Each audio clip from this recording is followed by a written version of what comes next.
Yes, and actually, there are a lot of things I don't agree with BJP in many ways. Honestly, like there are many things like freedom of expression. Why not? There are many things which are debatable, which we would not do for now. However, I really salute the party for coming forward and selecting, a woman from Nagaland in order to represent the state of Nagaland. That is really, really an amazing job the party has really done. Yes. So, like I mentioned, there are a lot of good things BJP has done. There are also their own, downside. All of us, we are entitled to our own opinions. Yeah, exactly. That is one. True. And also, sometimes, there may be some points that we don't agree. But since no one is perfect, I understand. If the good outweighs the bad, go for the good. True. So I think it's time that you change your opinion of BJP also. I applaud BJP as loud as any other. Yes, because the highest number of cabinet women ministers in the cabinet. I agree. We have now. That's BJP has done wonderful work on that. Holding very important. Hi everyone. I've got an opportunity to talk to Miss Phangnon Konyak, who has been nominated to contest for the Rajya Sabha election, which is coming up later this month. So she will be the first woman to be representing the Nagaland state in the Rajya Sabha. So thanks for giving me this time to have a conversation with you. Pleasure is mine. So I heard about your nomination from your party to represent the state of Nagaland as an MP in the Rajya Sabha. Yes. So how did you feel about it, and what are you feeling right now about it? What is your mood right now on learning about it? I feel very optimistic because this was something which I was always planning on, and this was one direction that I was working towards. I joined the party in 2017. Before that, I was involved in politics, but I had never, joined any party, affiliated myself to any political party. I was involved politically. So after a lot of thought, I joined BJP. And the reason for joining BJP, apart from my family members also being in BJP and us, in 2013, our family, we were involved in the campaign for Sri Paiwang, and he came as the first BJP MP, MLA. That so was in yes, 2013. Okay. So we were involved then also, and after that, because BJP as a party, I had this interest to learn more from a national party. Okay. Secondly, it had a very good organizational setup, the system, and which I was keen to learn about, to know about, and even its growth as a political party. Somehow there are parties which come to power and go back, that thing. So BJP's growth has been very steady. Okay. It took a long time coming, but it has come, and it made an impact. So that was the reason I joined BJP, and this is something that I was always interested in. Okay. Like to work in the party, work for the party, and then as I worked along, then this chance came up. Great. So I applied for it, yes, and the party has been kind enough to. The party has, because BJP as a party always gives a lot of importance to women representation, women empowerment. So even in the party setup, we have this thing that party in the constitution says, representation of women. They have this fixed percentage that women should be given in this post, that post. So women empowerment is very important in BJP, and that is one very positive thing. And it's not just in paper and in words; it is there in action. Great. Yeah. So it's very rare in a society like our Naga society, a woman representing the state of Nagaland. But more than your nomination at this time, I would like to understand and learn more bit about your background. Where did you grow up, and how did you get your interest to be in politics? Because as a woman, to be interested in politics, it's way beyond the barriers and the ceilings.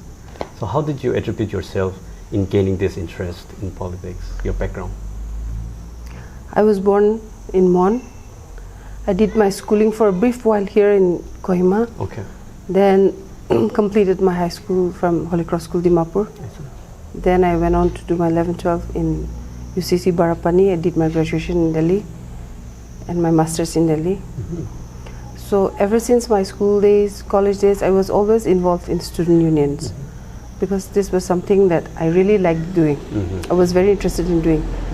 So I was involved in a lot of social activities. Then I went to Delhi. I got exposed to a lot of things. I came back home to Mon. Then I got involved with Konyak Students Union. And meanwhile, we also had an NGO which we had started when we were during our school days. So somehow it got registered, and then slowly, we started taking up some projects. So this was the line that I was always interested in. So then with my NGO work, then with the community-based organizations, so then there you get to see a lot of issues. Yes. And then everything then comes to policy making. Exactly. Because there are issues, many issues that you face as you work, and all these things are like, the impact, the main thing is policy. Yeah. So now policy making is all political again, mostly, because that is the highest level of policy making. So I thought, yes, I think if we can do something about it, if we want to try and do something about it, politics is the option. So that's how I got involved in politics in Mon. Yeah.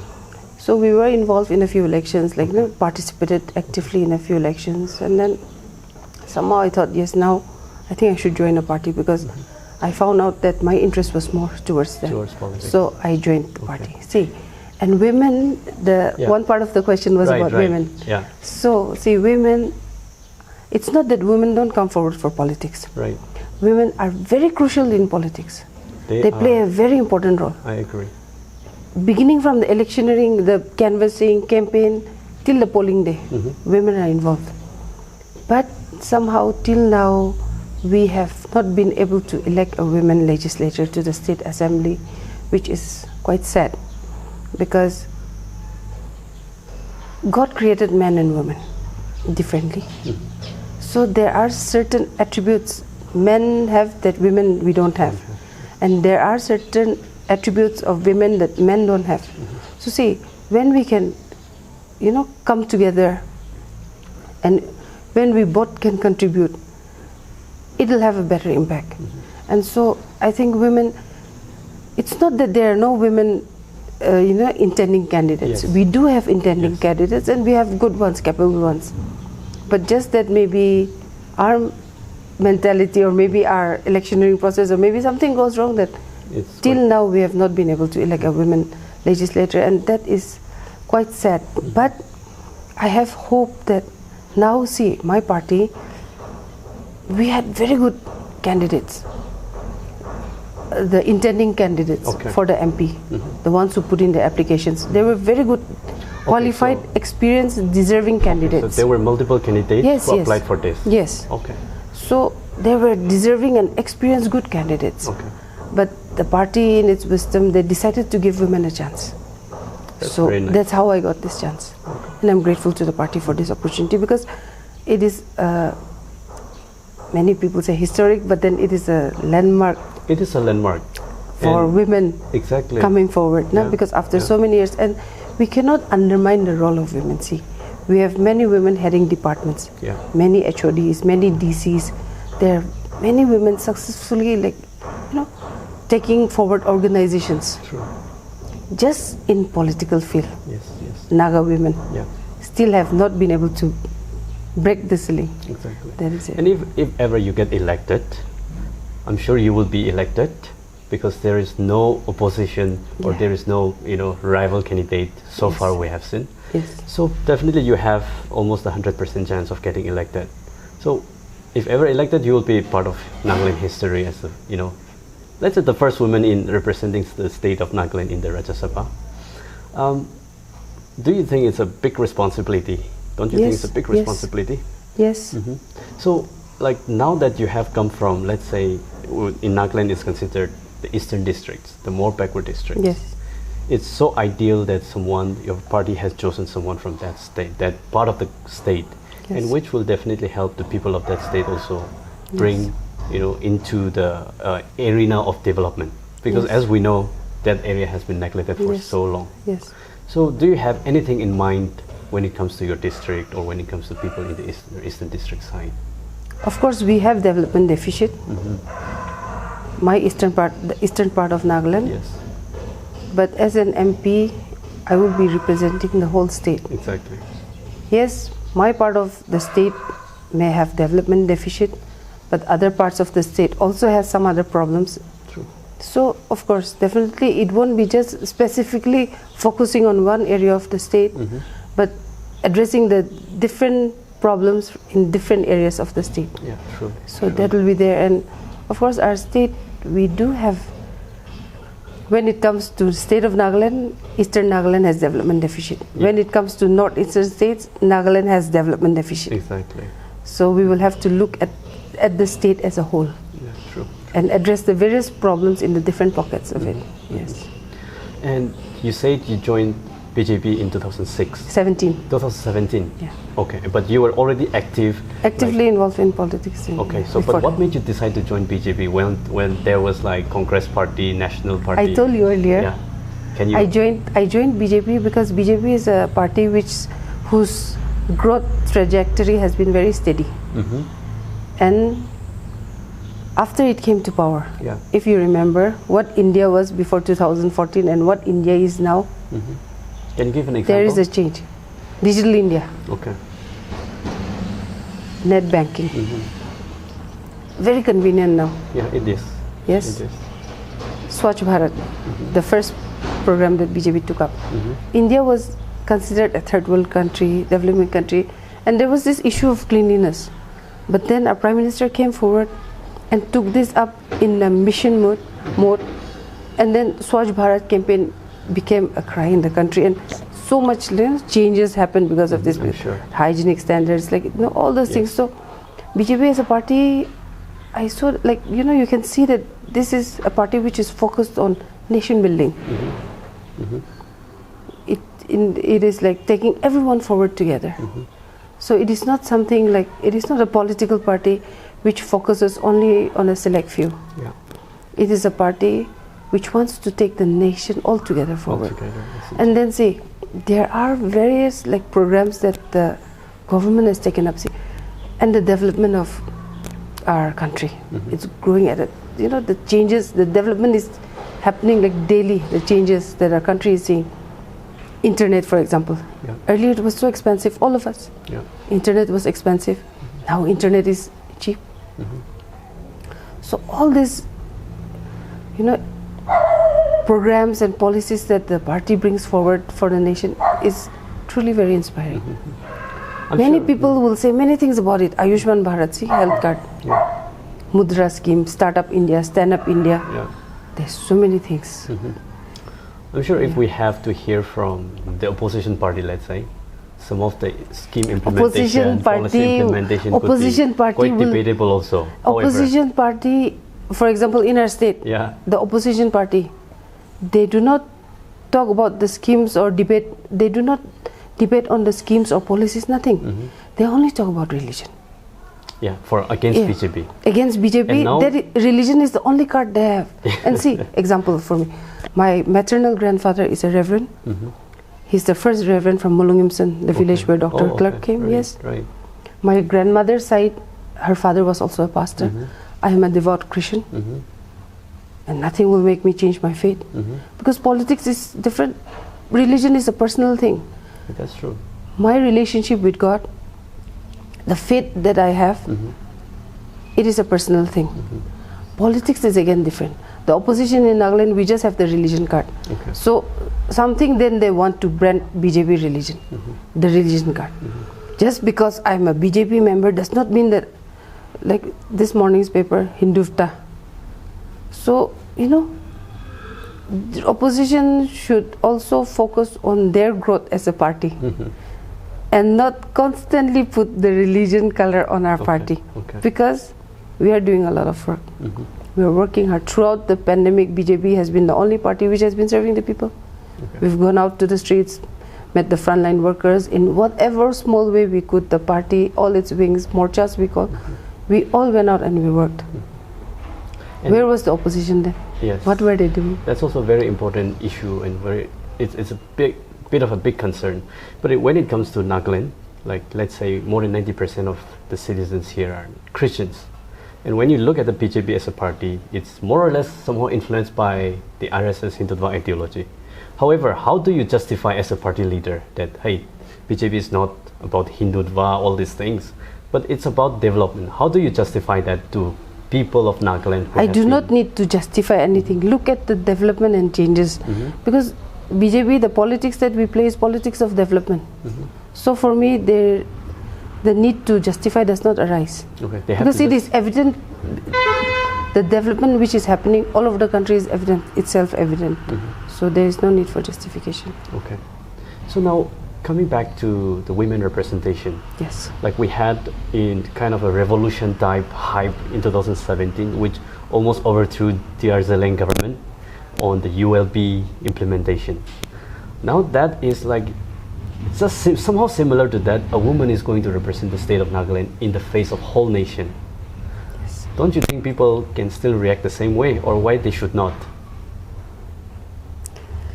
They should not. They should not. Because the world is changing, times are changing.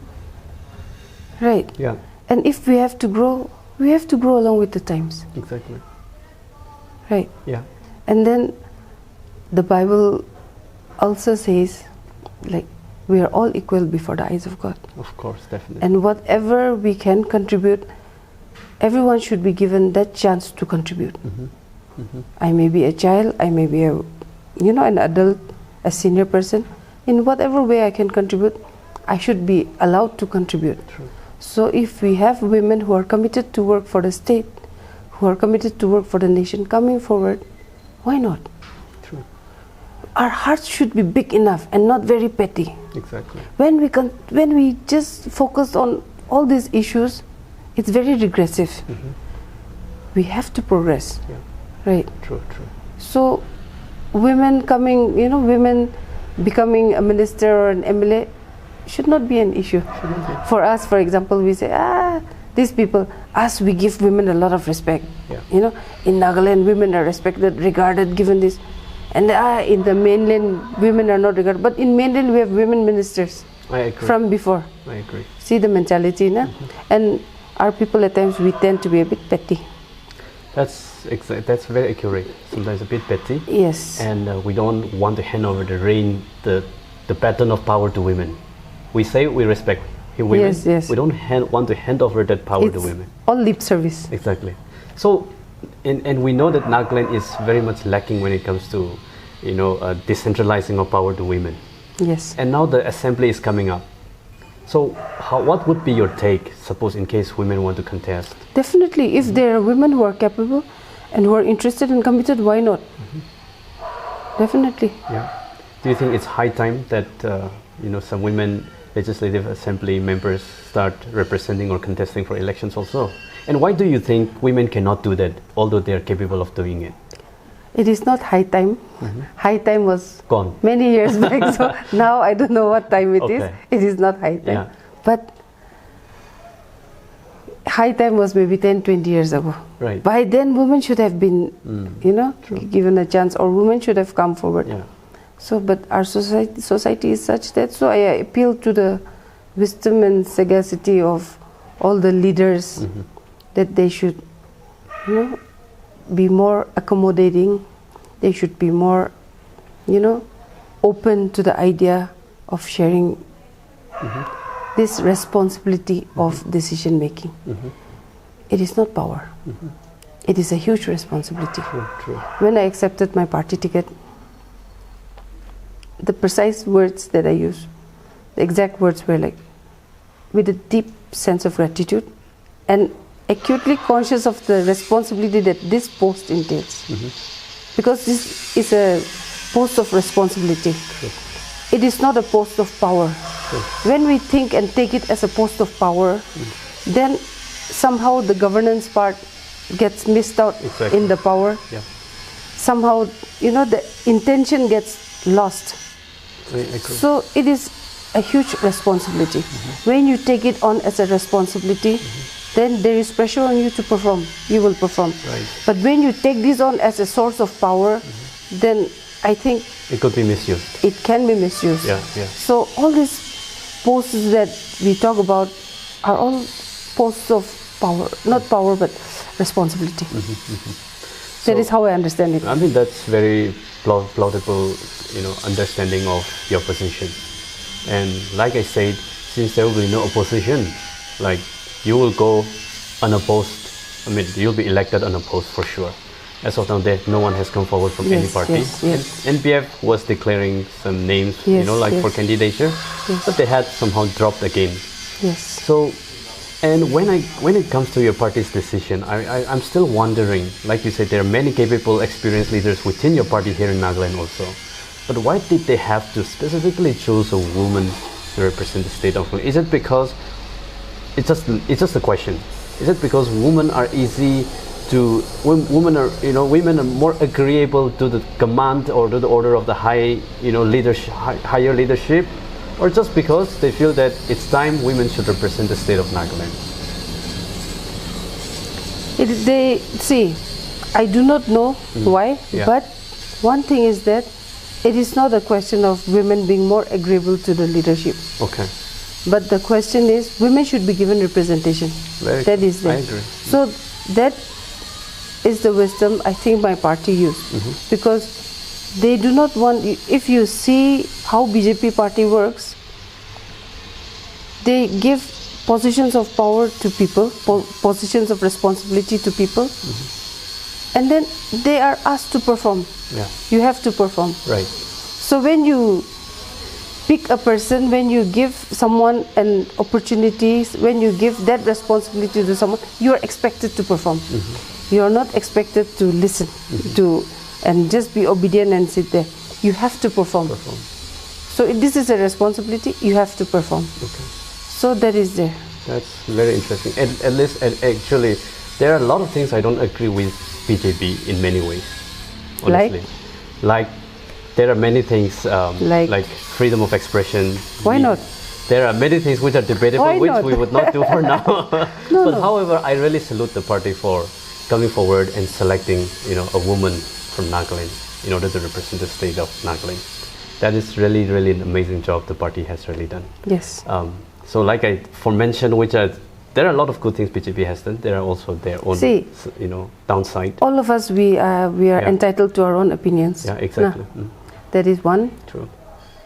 And also, sometimes, there may be some points that we don't agree. But since no one is perfect, yeah, I understand. If the good outweighs the bad, go for the good. True. So I think it's time that you change your opinion of BJP also. I applaud BJP as loud as any others when because they do the highest good. number of cabinet women ministers in the cabinet. I agree. We have now. That's BJP has done wonderful work on that. Holding very important posts. Yeah. Last time defense, finance, True. Very important portfolios they hold. And they are delivering the goods. They are working well. They are doing that. Yes. There are many things BJP should be, praised for, and BJP should be commended for. Like there are many things, BJP is leading many other national parties in many areas, which I really, really appreciate the party. Now coming back to the Nagaland state, there will be for sure a lot of women willing to be part of politics, willing to involve in politics, but they are scared of the societal system that we have here. Like it's male dominated and not women friendly. So what do you suggest or what do you advise for those women who want to be part of politics? Let's say the Naga girls. You said male dominated and not women friendly.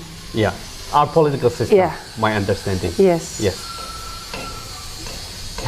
I beg to differ. Okay, you can do so. Yeah, because it's male dominated. Right. Okay. And we cannot say it's not women friendly because women are a large part of the force in the electoral process. But our state, we do not have there are women, but then there are not many women who are brave enough to come forward. Okay. Not because maybe the political parties give them space. Maybe there is space for them in the political parties. But maybe at home, the society, the community may not be giving them that space. Yeah. Because again, we are a tribal society. Yeah. So there are many dynamics which are in play. Yes. So maybe those may also be the reasons. Right. But for example, I've been very fortunate because in my family, I've always had my say. I was always given the chance to, in decision making, what I wanted to do. Yes. So that ways, if women are given a bit more of a space and say, then there are definitely women who will come up, and women will come up. They will. They will. Yes. That's why I feel that our political space should be created in such a way that women feel so friendly. Yes. In the sense. Yes. Not as like, of course, women should muster the courage up and join the politics Yes. and fight for it. Yes. Yeah. That is true because many women are involved in politics. Yes. People will say many things. People. Even me. Many things were said about me, and some were like very new for me. Right. As a human being, at times reading those comments and this and that, I also feel a bit offended. Yeah. Why not? But I prayed for all of them because I have a long way to go. I know. There are many things that I have to do. Yes. If I focus on those, I will not go any far. Exactly. And God has been kind enough and so gracious and given me this opportunity. Yeah, Why will I not forgive those people? I prayed for them. True. Sometimes at night, so tiring, these people, then I time to sleep. I check all those, see the comments. I prayed for them. That's the best way. And then I moved ahead. Yeah. And as a leader and as a politician, you know, And having as a thick Christians, skin is important. Yes. And as Christians, see, True. we have to know how to put our faith in practice. Exactly. It is very difficult. Saying it is easy. Saying it's easy. Preaching. You is have a easy. huge problem coming up. Yeah. We tend to worry. Yeah. But God says, don't worry. Yeah. So pray about it and leave it in God's hands. That is very difficult. Because we tend to keep on worrying. Right. But when we put our faith into practice, everything works out. Interesting. Yeah. Everything works out. See, everyone was laughing at me that I am the one candidate who did not step out of the gate and I got the ticket. I did not go around campaigning, canvassing and all. Yeah. It's all God's grace. You know. So congratulations on your. Thank you. You know, this is a big achievement of your life. Thank you so much. And fortunately, or you're very privileged or fortunate in one way that there will be no other candidates opposing for it. Yes. And so, what would be your one good advice for Naga girls who, looking forward to be involving in politics? Have a very clear intent that you want to be in politics. Be ready to make sacrifices. Exactly. In the sense, people think coming to a political, they've come to earn money. They'll go approach the ministers, take money. Not like that. You have to sacrifice from your own pocket to your time, your effort. Work towards it. Nothing, there is no substitute or shortcut to success. Exactly. You have to work towards it. And you have to be ready to make sacrifices.